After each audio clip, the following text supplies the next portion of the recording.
मित्रांनो, झालता असं की बरी झाली बंद होऊन गेली जंगली रमी, नाहीतर आज बऱ्यापैकी लोक खेळले नसते रंगपंचमी.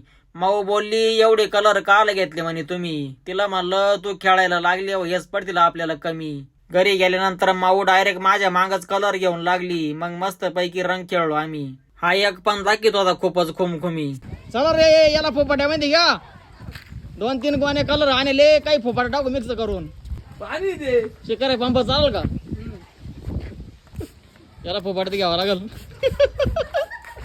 तुम्हाला सगळ्यांना रंगपंचमीच्या खूप खूप शुभेच्छा. धन्यवाद. लहानल्या पोरांना आणि म्हाताऱ्या माणसांना. कोण आहे तिकडं? नाही बरं. कुठला आहे? पाकिस्तान. मा पर्णताने कधी घेतलं करा का ना?